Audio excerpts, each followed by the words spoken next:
Ludlam.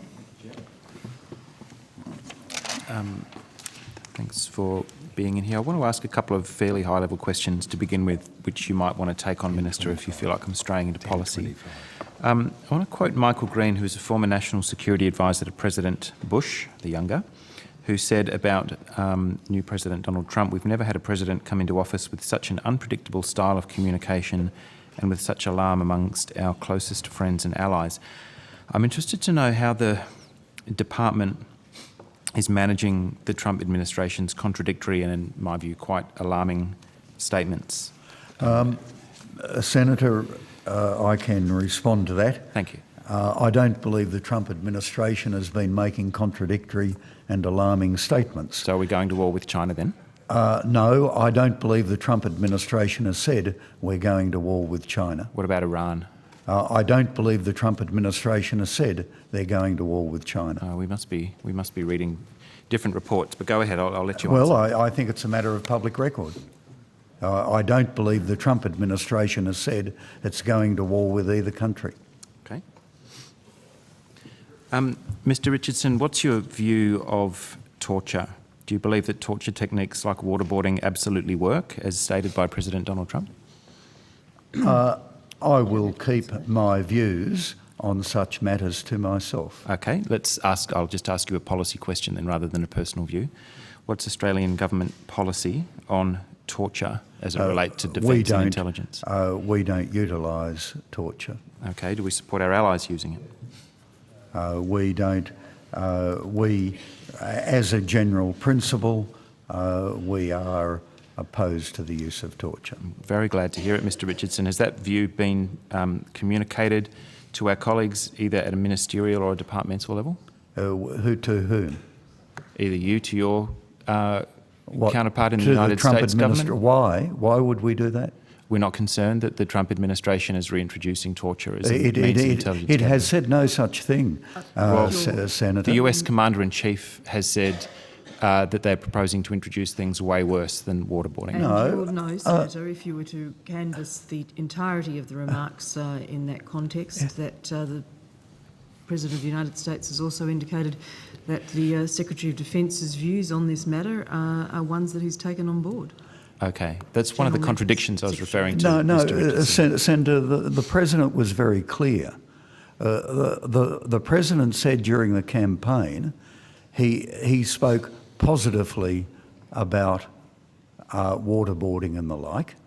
As President, what he said, and I stand to be corrected, but I think you'll find he said that he indicated that personally he did not have a problem with waterboarding and the like. However, he had delegated that decision-making to the Secretary of Defence, who he said was a decorated and highly respected military officer who was opposed to and had said he would not pursue such methods.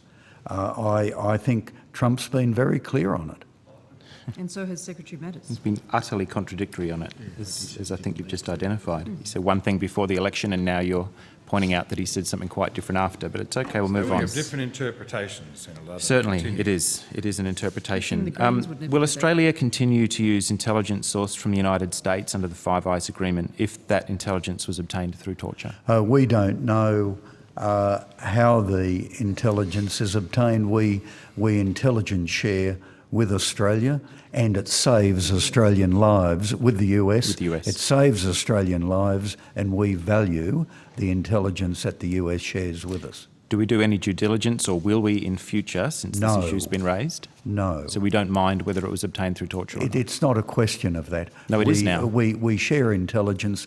We have long-standing arrangements, and the national interest is served by it, and Australian lives have been saved because of it. Is our national interest served if we're implicated in torture as an intelligence gathering technique? Our national interest is served by the intelligence sharing arrangements we have with the United States. Didn't answer my question. I have answered it as far as I'm going to. Secretary's answer. Interesting. Does the Australian government support the US in its alleged proposal to bring back the use of black sites where torture has been carried out in the past, operated by the CIA?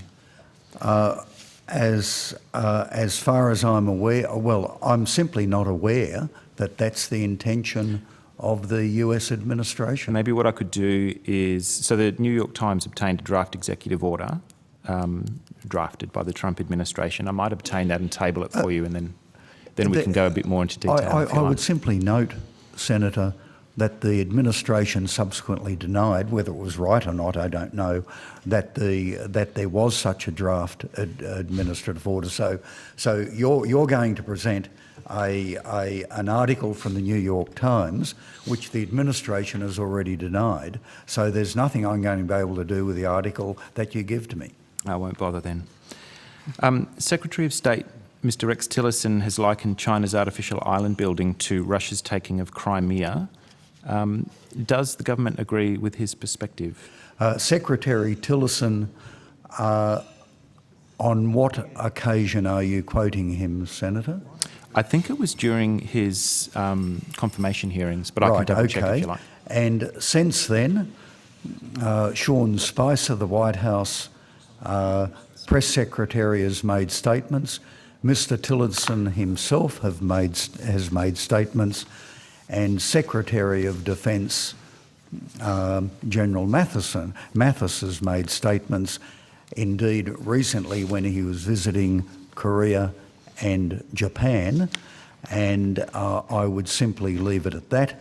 To go back to something that the Secretary of State said in answer to a question 9 hours into a confirmation hearing is very selective when the Secretary of State has since said a range of other things, as has the administration, both through the White House and the Secretary of Defence. Are you guys having trouble establishing what US government policy is? No, not at all. Senator. None whatsoever. And both the Minister for Foreign Affairs and I have met with our counterparts in the recent weeks. I met with Secretary Mattis in NATO headquarters in Brussels. Yeah, I was going to ask you about that in a tick.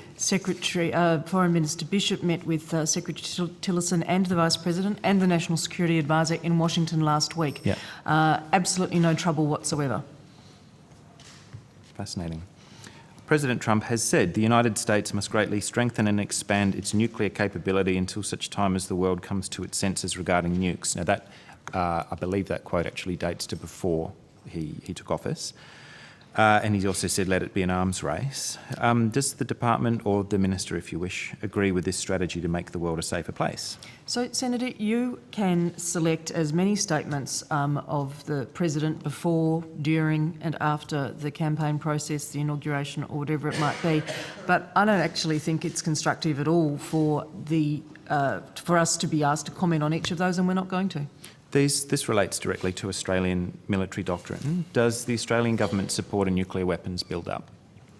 The Australian government's positions on nuclear non-proliferation and our views in relation to nuclear activities in the region, particularly most recently the DPRK, are very clear, Senator, and you know what they are. But I am not going to sit here and engage in a statement-by-statement commentary on those that you selectively choose from during a campaign, part of a campaign, or anything like that. Is that because there's no point putting any stock in stuff that comes out of this fella's mouth? Or like, why would we not be able to reflect on what our closest ally and security partners' policy or changes in doctrine? I'll happily speak to you, Senator, about government-to-government engagement, which we have been pursuing since the inauguration, the confirmation. But not anything regarding the President's Well, it could take a very long time, Senator, and I know your colleagues love you very much and are very tolerant, but I'm not sure that they want to listen to all of that for as many hours as you wish to I'll let them speak for themselves, although I appreciate the sentiment. Senator, with due respect, your characterisation of the Trump administration's comments are highly selective. Indeed. And I think by any objective standard are misleading. To some of the statements that you have picked out, to pick out one statement that was made X number of over a month ago, And when there's been a range of other statements since that have been consistent and clear, and US policy is clear, is selective to say the least. You guys are doing an amazing job at making this fella sound sane. Thank you, Senator Ludlam. That was a comment, not a question. Pause there. All right, we'll come And I'll back. go to Senator